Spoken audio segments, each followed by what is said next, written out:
The Men of Action podcast, where we bring on men who fell like zero until they recognized they had a hero inside them, who took responsibility, accountability for life to transform it to the most optimal level, to be a man of quality, a warrior king, and most important, a man of action. Today, I got Adam Kitchens, who's strongman competition, great father, I believe three, and just a guy who's godly and just on fire for the Lord.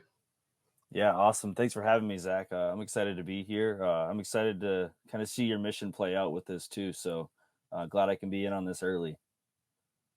Yeah, it's about 8 a.m. here. No, it's about 7 there, so early bird gets the worm, especially with the strongman competition. So, Adam, why don't you tell us a little bit about yourself? Yeah, so I'm a husband and a father of three boys, ages 6, 4, and 2. Um, I would say recently this past year in June, I quit my 9 to 5 to pursue coaching and personal training full time.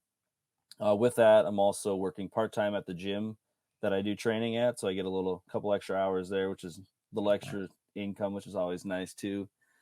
Um, and yeah, the biggest thing is just I want to help coach men and help them be better fathers. Obviously, that's something in our day of age. Fatherhood's kind of a big deal. If you have it, and if you don't have it, it's also a big deal. I know there's tons of statistics out there that you can look up with fatherless homes, Hmm. leading to more suicides, obviously more incarceration rates and things along those lines. So I just want to help people kind of do what I did, where they find themselves in a situation. We were planning on having kids, but even after we had the first kid, I definitely would say I was not the best father, or kind of just stuck in. I would just want to say like stuck in that cycle of just being like a normal person, Mm. where like go to work, come home, just kind of sit in front of the TV, not really chasing any goals or chasing after anything. So just kind of being stagnant almost. Um, and then just one day kind of a switch flipped for me, and I just started chasing things, and now it's led me to where I'm at today. Three kids, beautiful wife. My relationship with God has grown so much since having that first child, just wanting to know him better, know him more. And I think that's a big part of why I am where I'm at today. So, what was that kind of click for you? Like, was it during his first year of life, or like what happened for that kind of click to happen where you're like, I need to do something. I can't just be coming home from work and then sitting in front of the TV, which unfortunately, that's like one of the biggest things you hear about, especially, you become a father, you kind of, you're known as the guy who goes in front of the TV and falls asleep. Yeah, for sure. Um, for me, I would say it was almost there was a click, but I don't like it didn't happen all at once. I'll say Right. that. I know shortly after he was born, kind of around that time frame, I was already working out and doing things like that, kind of on and off. But then I think that's when I started to be more consistent with it. And then same thing like with my wife. Both of us kind of like we noticed our nutrition wasn't the greatest. Okay. So this would have been within our oldest son's first year life. We noticed like our nutrition wasn't great.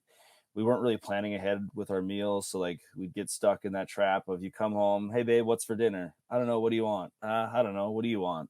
And then you get that back and forth, and then nobody really wants to make that decision. And then by the time you make a decision, you're just like, well, I'm just so hungry right now. Like, just want to run and grab some fast food or something. And, it's just like that cycle over and over. So then we just, at that point, we started being more intentional with our food. We would just start planning out our suppers. Lunches we still Okay. wouldn't plan out, but like suppers, even if we just had a plan, like, hey, this day we're going to have this day we're having Hmm. this.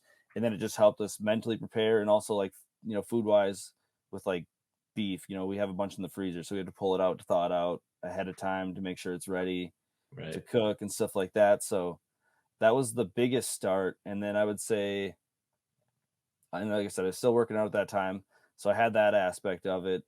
But then between that and then like the next couple years is where like mentally my mind started changing and wanting to chase other goals. And then with that came like, okay, like let's get rid of the TV. Like that's just a complete waste of time. So Hmm. we didn't fully get rid of it. We moved it into our basement. So we still had it, but we got rid of like cable and stuff. So we just have like Netflix or like a streaming service. But where it's not just right there when you come home. It's not the centerpiece of conversation when you're in the living room. And that's one thing I like today. Like my wife and I both just our living room is just there's no TV. So when people come Wow. over, It's not like you can just sit down and throw the game on and just kind of zone out. It creates time for intentional conversation. So you basically did what you hear all the time about doing with the phone, and like they're set their own alarm clock and had the phone on the opposite side of the room. Yep. Just to get up and not hit the snooze.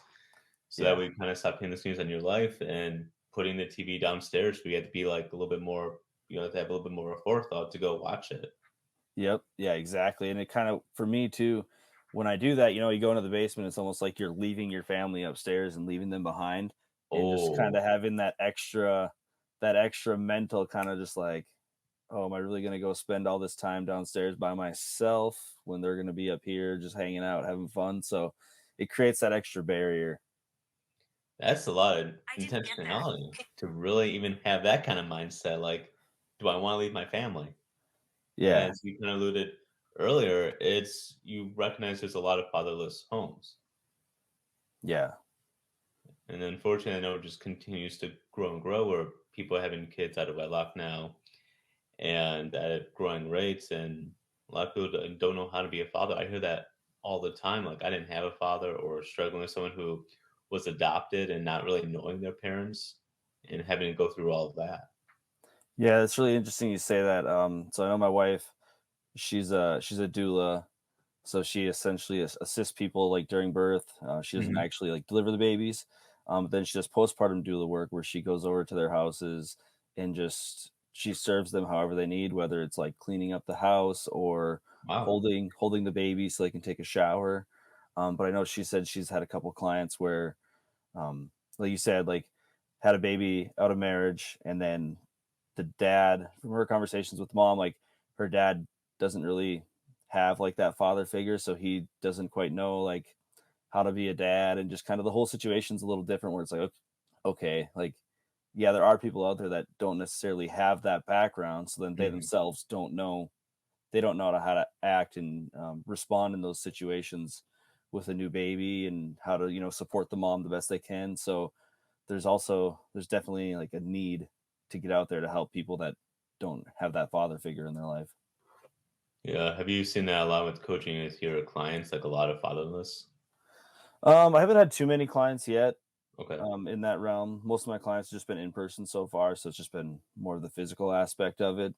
Um, but I'm thinking as far as like the online stuff goes, once that coaching becomes more prominent, it wouldn't be surprised to see that a lot. Okay. And like, how are you kind of preparing yourself to work with someone who has so much struggles in their life, especially with never knowing how to be a father, or even how one becomes a father if you didn't have that example growing up? Yeah, so I think the biggest thing with that is I'll just, being able to listen to their concerns and where they need the help, and assessing it from there. Whether it's just making them aware, Hmm. because that's probably, I think that's the biggest thing that it comes to when it comes to changing or wanting to be better in certain areas, is just first of all becoming aware of what you are or aren't doing, um, and then just kind of attacking that with action. Right? I know we talk about being a Yeah, man of action and things like that. exactly. That's how we get solutions. Okay, so kind of like so really focusing on like taking steps, because I know sometimes guys can be sometimes with a lot of bark but no bite. We have a lot of words and a lot of ambitions that we want to do, but there's just whether it be a fear of failure, fear of success, nervousness just to go take that first step out there. Yeah. I think that might be one of the biggest fears too, is, like it's weird until you're a dad and like you see other people doing it, but you don't think it's normal to like sit there and play with your daughter and like put on a dress or wear makeup Mhm. or let her paint your nails. But like now that I'm a dad, I see people doing that all over the place.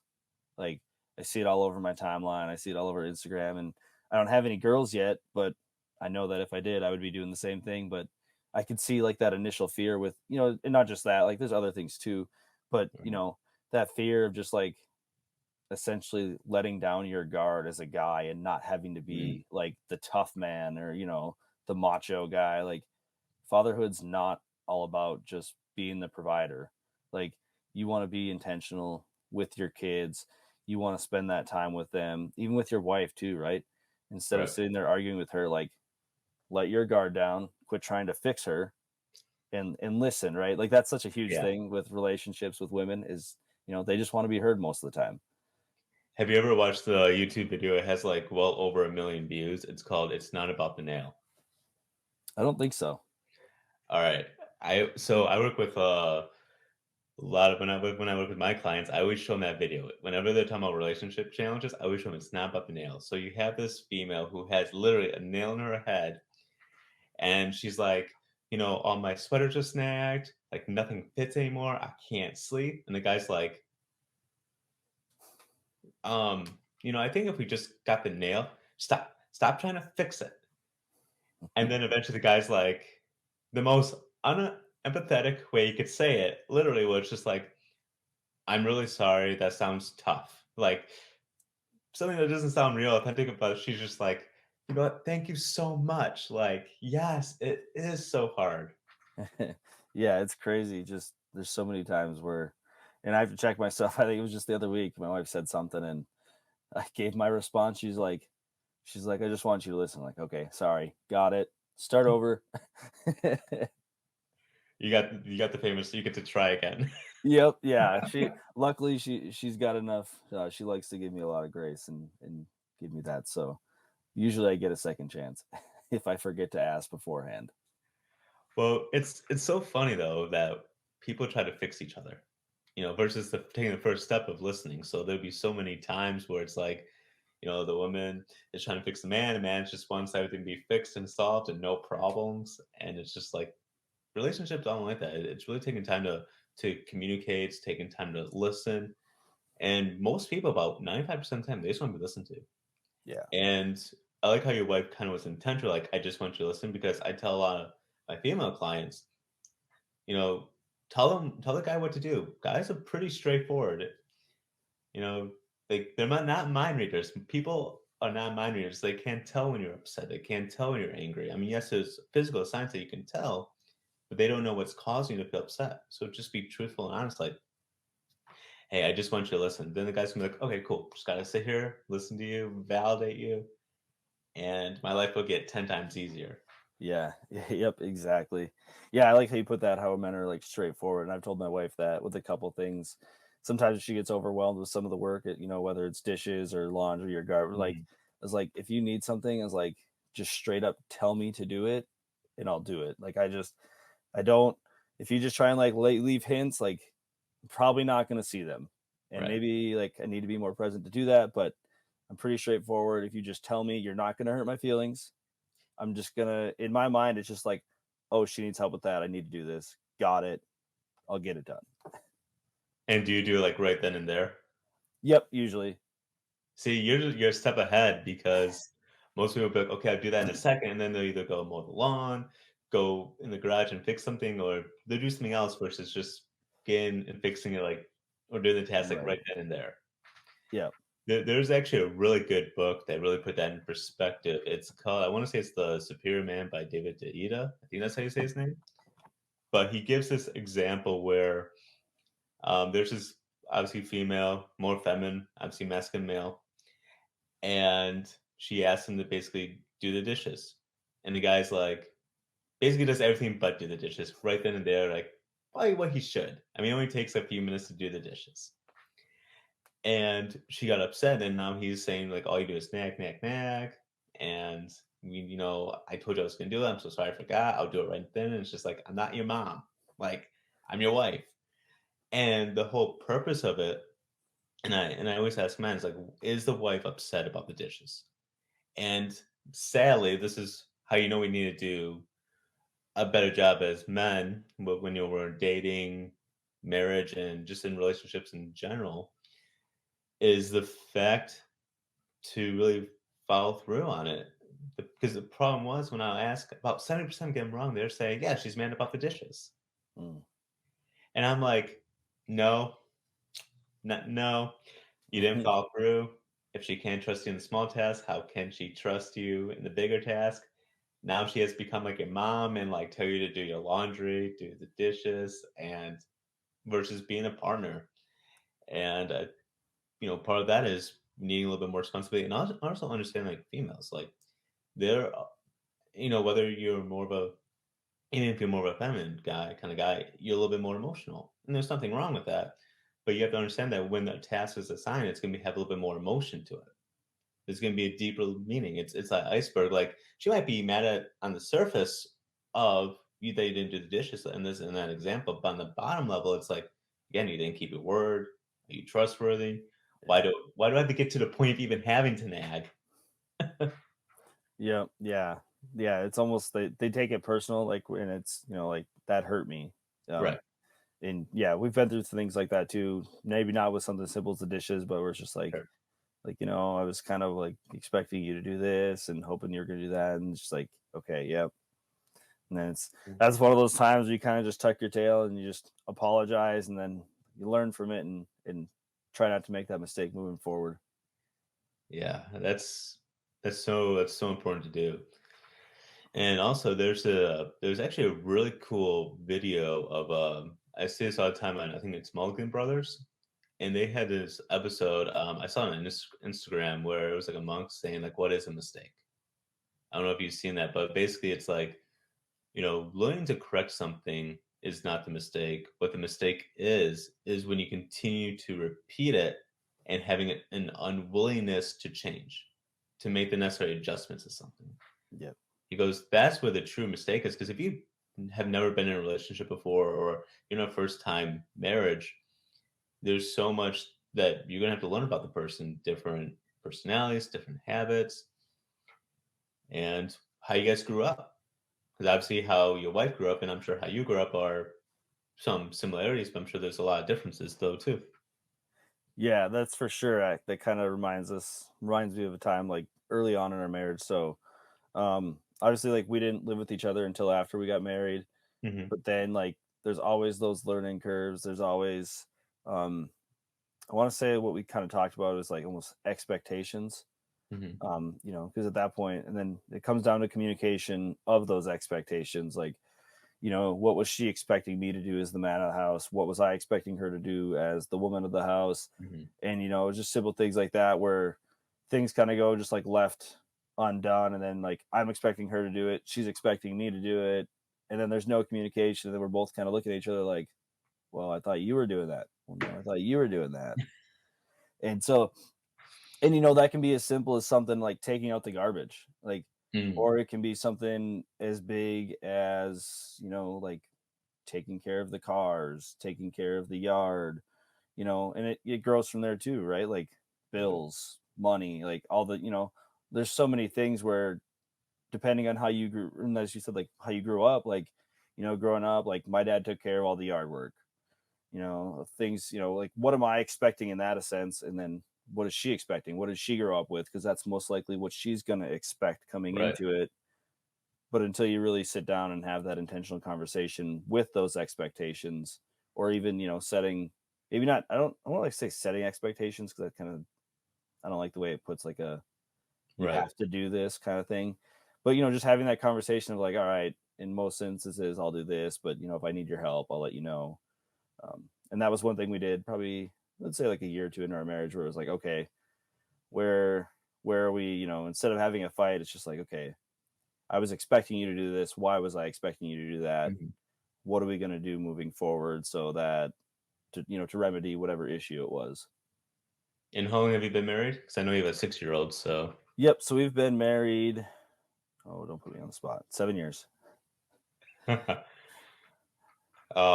it's all right. You gotta always have Yeah. some type of sign where you're gonna have Just that, like knowing that just for. over 7 years. Luckily, I'm good at math, so that helps. I know what year I got married, so do some quick math. See, I thought you were gonna take the route of how old your kid is and just add how Oh, many years. I tried doing that, but then I just went with the other one. It was easier. That's also easier too. What Yeah. year you got married? No, that's awesome. 7 years. That's a good amount of time to really have that much intention behind it. Yeah, and like I said, like it kind of took place over time, like after those Yeah. first few years, and just I would say, man, what was it? Probably like 2020 is where I really, really dove into more of like the leadership and being the father of my home and kind of Okay. taking more responsibility in that. I know like with the TV and stuff, that's been probably like 4 or 5 years. So that was pretty early on, but Mhm. um slowly just kind of more things been coming along, and being more intentional with the kids and with my wife. Was it because of the pandemic when everyone was kind of inside, and Um, I or think it what was was, that step up, especially now if you're already taking steps to remove the TV? yeah. So COVID definitely affected kind of where how I've got to where I'm at. And I think I forget when I started, but I started working with Zach Hummel in 2019. And when I first started working with him, it was just like on a personal training aspect, right? Like he was just doing all my training programming. We were just working on getting stronger. Hmm. And then kind of throughout COVID, having a few weeks off of work, getting to stay home more. Um, that's when kind of like I really started to use Twitter in a different manner. Where before I was just using it for sports and comedy and just the random stuff, right? And I'd Right. had it forever, but essentially I barely tweeted unless it was about sports, and then otherwise I'm just scrolling and consuming everything. But for something clicked. I don't know if it was because I was home more, so I just had more intention to like go through Twitter, and then I just started kind of following. I was already following Zach for a while, but I just started kind of following more people he was following, Hmm. and almost just like fell into that community. And then that's when it first clicked in my mind, like, hey, I could make money by doing training online. I was like, okay. Didn't really think anything of it right away. Wasn't like as soon as I heard that, it wasn't like plans like, oh, I need to quit my job and do this. Right. It was just kind of like, oh, that's a possibility. I didn't even think about that or imagine that. And then so throughout the COVID year, just kind of was more intentional with Twitter. And then I was still working with Zach as maybe it was 2020 I started working with him for training. Somewhere in 2019, 2020. Okay. But for sure, like I'd been following on Twitter forever. And then kind of at the end of 2020 going into 2021, just I think being in that community and seeing what other people had and seeing all that, it wanted me to level up Hmm. even more. So then 2021, beginning of 2021, I started working with Zach again, but this time it was more like a one-on-one mentorship program. Okay. And so that's where I would say I've definitely grew a lot as a leader, um, outside of the home and inside the home. Nice. I've heard a lot of good things about this program.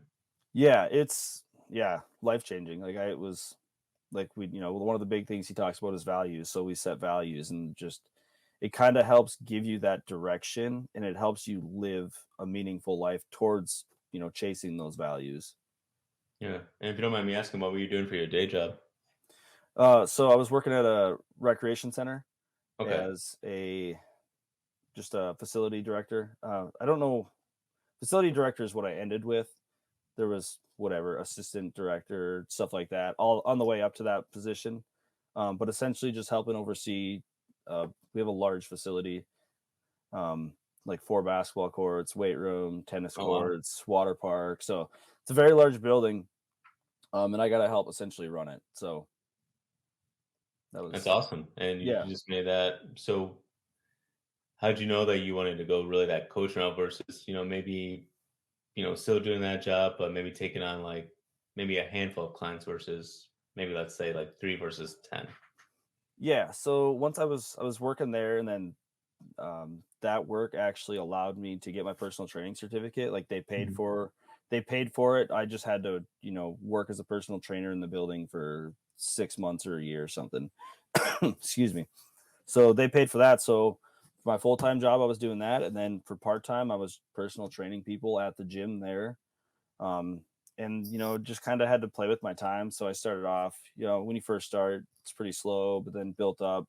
Mhm. So I would always consistently have anywhere from like 3 to 8 clients. Okay. It got to be quite a bit. It was a lot of time, um, but it wasn't something that lasted forever. People always come and go. I would say I was consistently always around like 4 to 5, and that ended up being a good number because 4 to 5 people they're usually coming 2 to 3 days a week, so it's an extra like 8 to 10 hours. Okay. I see what And you're then, saying. Versus like once a week if they went and they wanted you to train them for a couple of times a week. Okay. yep, yeah. So usually like an extra 8 to 10 hours a week of kind of doing that training, and like that just slowly kind of built up and more over time. And then working with Zach, like I said, like realizing that that other thing was a possibility, it was like, oh, okay. So then that's when I started being more intentional with my Twitter and, trying to work on actually specific content geared towards fitness, nutrition, stuff like that. And Yeah, then, I mean, you post a lot and you post a lot of good content, around like you've been doing. Like, I know right now it's been mostly focused on that strongman competition, really trying to, yeah, especially before the podcast, that's coming up in 2 weeks. So, yep. Yeah. So I just try to, and that's one thing Zach taught me, just, and I've heard Ty Romper say this before too, where it's just live a cool life and share it. yeah, And that's something that I kind of like, okay, like, yeah, I don't know. Sometimes I don't think my life's that cool, but from an outsider looking in, I always post something like, oh, that's so cool. And to me, it's just kind of normal, but then everyone else sees it as, it's different. It's different from what they're used to. So I'm like, okay, I guess I'll start sharing more. And it seems to work. yeah, and that's what makes social media so interesting because you can look at your life as this is what I've been doing for the last 7 years, married to a wife. We argued, fought, but we also made up and continue to work on a relationship where an outsider's like, I wish I had a wife like that. I wish I had a wife who respected me, where we can sit down and have a conversation without her trying to fix me, or that's not, or if I describe something, that's not how I'm feeling. Like there's something deeper, because she might think there's something deeper, and it goes, no, I'm just upset about this, and she's like, no, no, no, you're not upset about that, and then it gets into, well, don't tell me how to feel. Like, what are you doing? Yeah. Yeah, that's for sure. I'm definitely blessed with what I have. But yeah, also like I want to share that with other people. Like I said, like when we first started, it wasn't just perfect, it didn't just work out like this. Like there was lots of time of intentional conversation and working together to kind of figure out what works for us and how to go from there. And I think I'm just gonna throw this in here. It kind of Yeah. just came to me. Um, I think one thing that's really helped us, especially over the last few years, is setting goals for yourselves as a couple, but then setting goals for your family. Okay, Because nice. because then, right? So as a marriage, like you're a team. Your partners, you're a team. You want to be working towards the same goals. If you don't sit down and discuss those goals with each other, I might be going one way, she might be going the other, and then we're gonna get stuck in the middle doing nothing. Um, so that's one thing, and like I said, not just for ourselves, but for our family. Like we've got Mhm. goals of where we want to be. We kind of have like a 5-year goal plan, but like we're not, obviously stuff happens, right? So we're willing to Right. pivot and change things. But like long term, we want to be working from home, doing things on our own, and be able to travel with our kids. My wife homeschools our boys, so like we're not tied down to anything. Hmm. Once I get kind of the online up and going a little bit more and make it that to a point where it's sustainable, it's like, all right, we want to travel and show the boys kind of the country and just get them out and get them those experiences. That's awesome. Yeah. Yeah, you're hearing about a lot about that more now as homeschooling, and I can't really honestly fathom homeschooling. I don't have any kids myself, but just the fact of like how much there is to learn. Because I used to work in a school, and there's a lot to learn between math, science, and grammar. I mean, Yeah. history. I mean, it's a lot. Yeah. So like my wife, she was homeschooled growing up. So that it was, Oh, and this was one of those discussions we had before we even got married. So this okay. was this was before COVID and everything happened, right? So 7, 8 years ago, that was one of the conversations we had before we got married. Was she wanted to homeschool our kids and she wanted to be a stay at home mom. So like we even had those goals essentially before we were married, right? Like her being a stay at home mom, that was new to us. Like we went from both working separately, and then okay, now we're working together. We've got this combined income. All Hmm. right, now we're having a baby. Now, how do we go from having two incomes back down to one? But like that Right. was a goal that we were intentional with. So, it started with after we found out she was pregnant, like we sold one of our cars. We went down to one vehicle. Wow. So like I said, like having those goals, it really helps you focus on that task at hand and kind of where you want to take your family and your relationship. Wow, that's incredible. So many people set goals, but they don't necessarily follow through on them. And to make that kind of sacrifice going from two cars to one car, especially when you have to go to work and it's like, it's she's Yeah. living with three boys. Yep. Yeah. So Since then, we've gotten fortunate. Work let me use the vehicle for a while, Oh, and okay. then they ended up selling the vehicle to me for like $500, so I couldn't turn it down. It's like, yeah, I'll pay you $500 to have an extra car. It's just one that's going to get around town. It's nothing fancy. It's just a small little vibe. Um, but yeah, but I mean, even just being intentional with stuff like that. Like I said, we had those goals before we were married to Right. kind of make those things happen. And I think having those goals and talking about them beforehand is why we were able to do it and do it so it wasn't like completely stressful and we're just sitting there grinding by our teeth, going paycheck to paycheck. It's like, no, we had a plan, we were able to execute it and have enough money to save up or cut down on expenses in certain areas that allow us to live this lifestyle. Especially when you cut down on cable, because cable's not cheap. Yeah, right. It's at least $100 a month over here. It's the yeah, so that way you're saving 1,200 a year, Hmm. and that 1,200, that adds up. Yeah. So, do you guys review like any of your goals like weekly, bi-weekly, or As far as the just make sure goals, you're on we the right try track? to, yeah, we try to do once a month. So usually when it comes to like our budget and stuff, we talk about that a little bit more because that's something we found out that we need to be better on ourselves about. So we have that accountability. So that we usually meet every other week, essentially. Sometimes we Mhm. try and do it every week, but just kind of depends when paychecks fall. Right. Um, but yeah, but otherwise our regular goal is like once a month. Just we make it a part of our budget meeting at the end and just kind of discuss where we're at and how we're looking and if we need to change how we're doing anything to get there. I love it. That's awesome. You guys really come together. You have a blessed marriage, man. Just like Yeah. you guys, how much like I'm hearing about how much you guys come together and just really relate to one another and to even review a budget. A lot of times you hear about one person does budget and be like, okay, we can only spend this much. And sure, there might be one person better mapped than the other, but to really still sit down and figure out where's every dollar being spent. Yep. Yeah, and that was something, same thing we talked about that too. It was maybe early on we kind of like let it go for a little bit, but then lately we've been more intentional, especially like trying to leave my job, trying to leave my Right. 9 to 5. And it's you sit down and look at the numbers to make sure it's possible. But like I said, it's not just me, right? So she likes to be involved in that. And we make the decisions together. I think that's the foundation of any marriage that really needs to be focused is how you guys complement each other, like use both your strengths to bring out the best outcome. And I think too many people try to, and not just in marriage, but it seems like everyone's like trying to compete these days. But there does need to be a competition. Yeah. Like one of the major ones, I know I tweeted about this the other day, is like who's had it worse in life?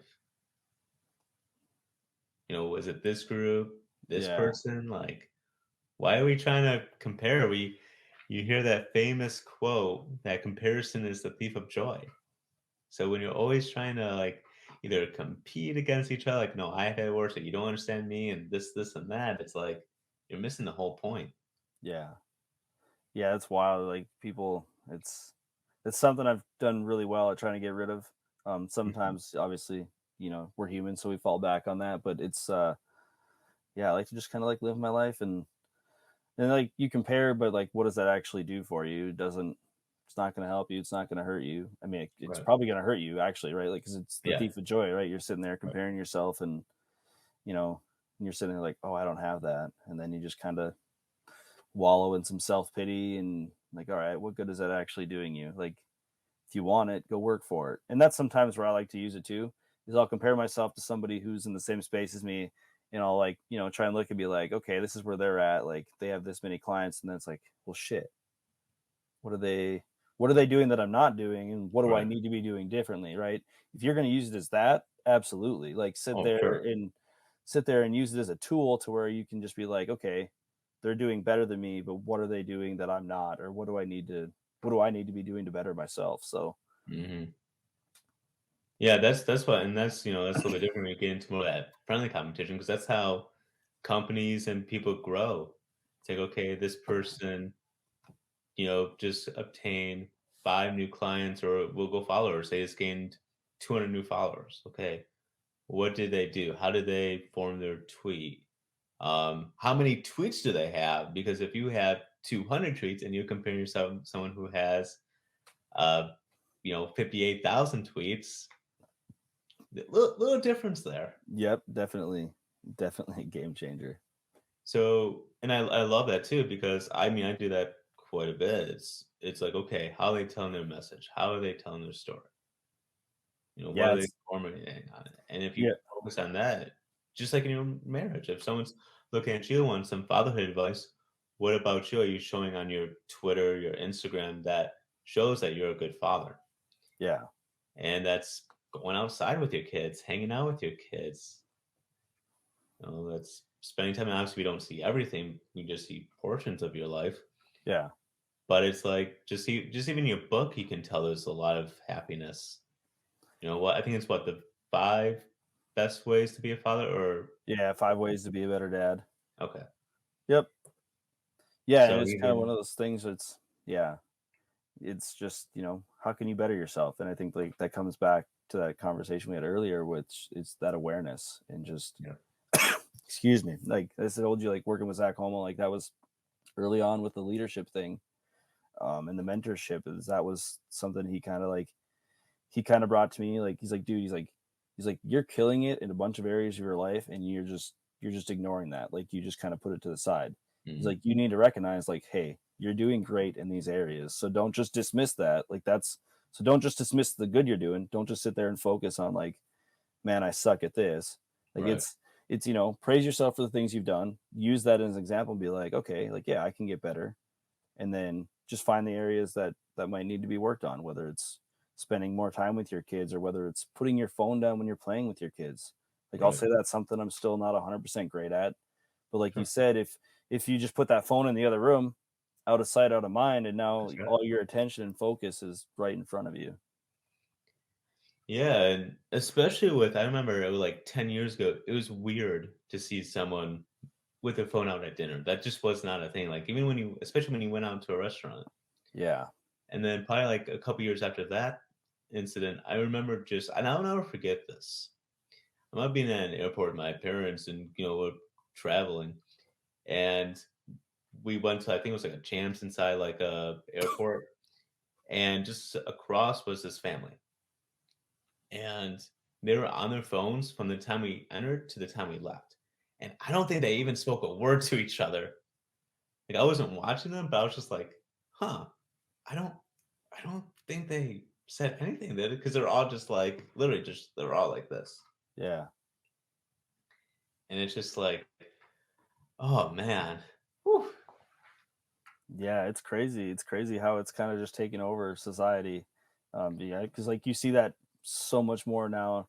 Whether it's that, whether it's, even like at family gatherings, sometimes like I'll just like every once in a while I'll step back and like I'm a part of it too, so I'm not gonna say I Yeah. don't do it, but like if you just come out from like the kitchen into the living room, all of a sudden like 4 out of the 5 people are just sitting there with their phone out, and you're like, okay, And they're that's all talking right. they're probably talking to each other Yeah, too. I mean that's the weird part. It's like a lot of them will be communicating to each other. yeah, yeah. It's definitely been an issue. But we've so with our house rules is we have no phones at the dinner table. Nice. So legit, even like when her parents or her mom comes over, she starts to pull out her phone and be like, not at the table. Just you got to set one thing. You got to set those boundaries, obviously, with other people. But then at the same time, it's like, yeah, like I don't want that. Like if you're gonna be at my house, we're eating together. Like let's be intentional with each other and not just pull out our phone and get distracted. Well, and you told an in-law no. That's Yep, and that's quite brave. yeah, and that's one of those things too. Like me and her have a great relationship, so I'm happy for that. Like we've always got along, and she respects me. And when I ask her to do something, or especially if it's a rule like that, um, it's just creating that those relationships, but also kind of setting the boundaries as well. Like Mhm. you know, it's hard to say. Like it's you sit there and you think about it. You say like like my house, my rules, and some people might look at Right. you kind of weird, but like at the same time, like yeah, that's how it is. Like I'm gonna be the leader of my house. Like I don't want you just sitting on your phone when you're literally ignoring your grandchildren next to you or me. It's just kind of one of those things where it's like, these are our rules, these are our boundaries. If you want to sit with us at our table, no phones, and hopefully you can last without it. Obviously, if you get an important phone call, you can take it, but take it away from the table. Right.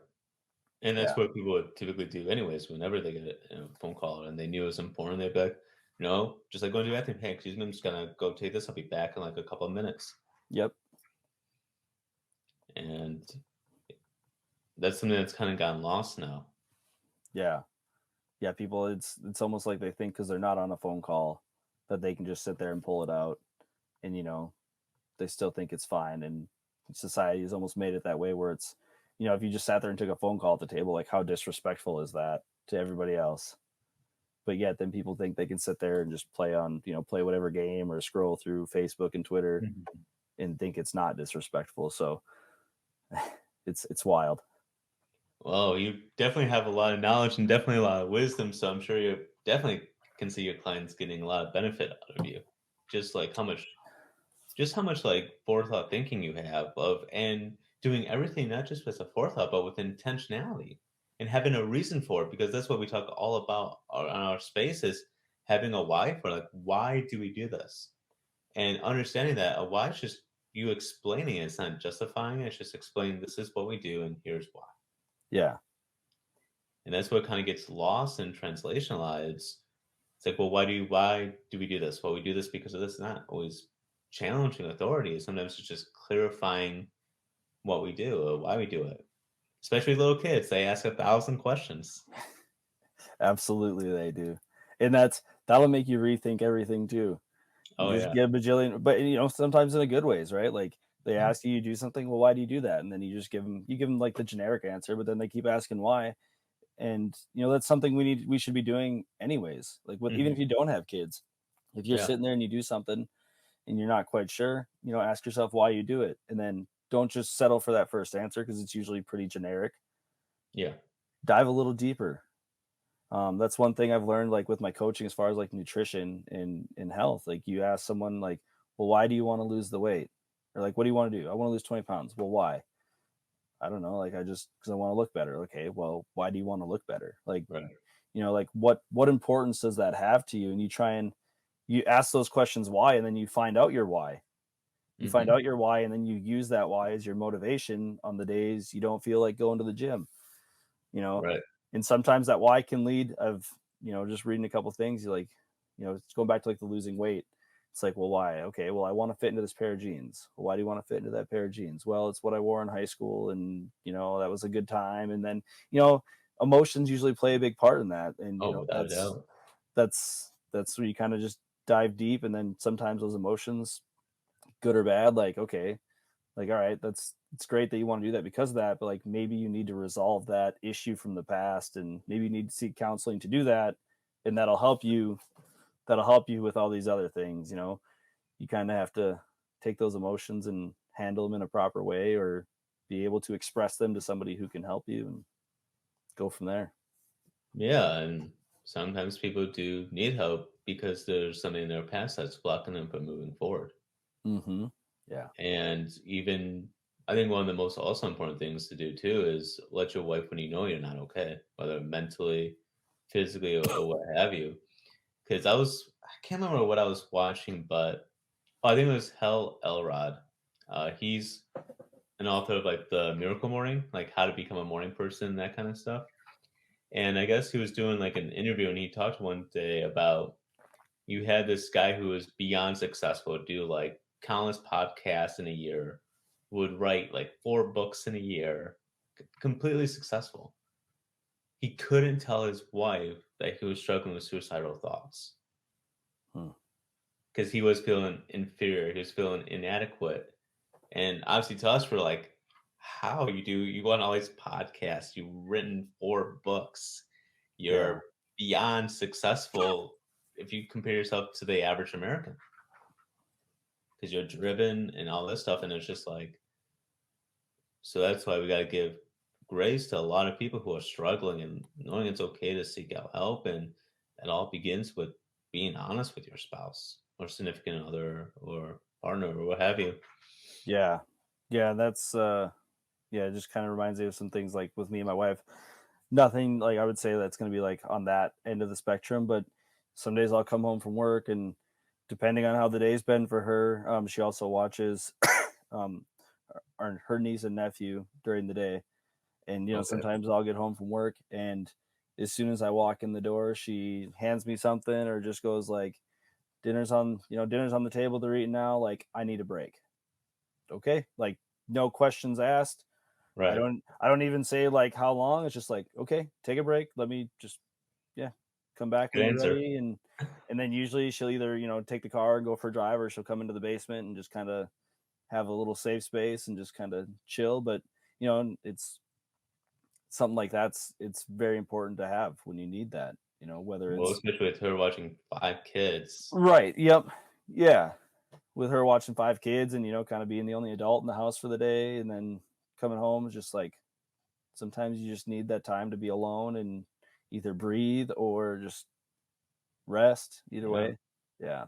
'Cause that's a full-time job, not just homeschooling, but also really babysitting and Yeah. watching kids. That's something like with a lot of homeschoolers, I know they kinda get a bad rep of that the kids are just gonna do nothing, and that's honestly not true. Yeah. Does that happen? I did work in the school, so did you kinda have an idea of who might do things and not things?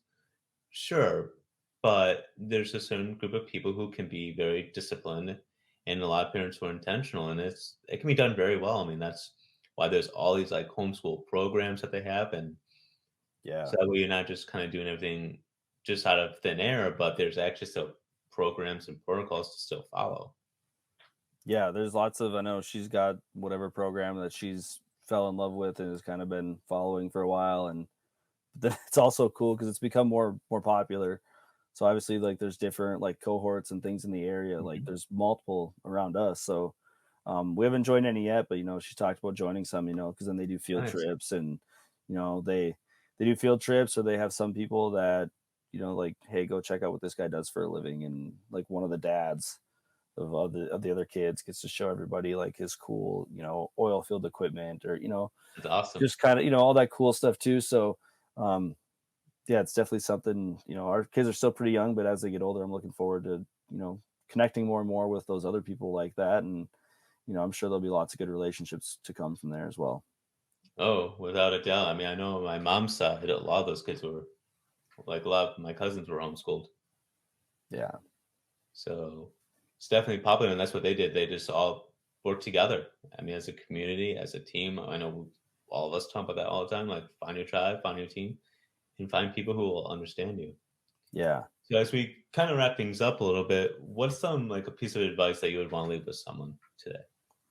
I would say, I think, kind of just looking back on what we talked about, is find your values and live for those. As you said, like, you mentioned like how we do things that are, they're intentional. Hmm. And that comes back to having those values and making sure what we're doing is intentional towards working towards those values, and keeping that in mind when you go to make an important decision, or when you just set up your everyday life, right? Like, don't just kind of coast along, but do things with intention. So like, when you wake up in the morning, don't just sit there, turn the news on, and just let your mind go numb. Grab a book, read a book, read the Bible, go for a walk. Just be intentional with everything you do. I love it. Intentionality changes lives, makes a huge impact. And so, if someone wants to do coaching services, how would they? Would they just DM you on Twitter, or like do you have a website? Yep. So probably the easiest way would just be to DM me on Twitter. I've got a link tree in there if you want. It'll just lead you. You can schedule a 30-minute consult call, and that's just for me to kind of get to know you better, you to get to know me better, and see if we're a good fit for each other. But otherwise, Twitter, yeah, Twitter DMs are the best way to reach. Okay, and that'll be all in the description below, so you don't have to go far. You just have to click on the link below, and now we can get in touch with Adam because he is a man of action. This guy is nothing but action. All the intentionality between his fitness, his strongman competition he's getting ready for, his marriage. This guy's at the forefront of being a huge leader and just a huge role model. Adam, thank you so much for coming on the pod. Yeah, thanks for having me, Zach.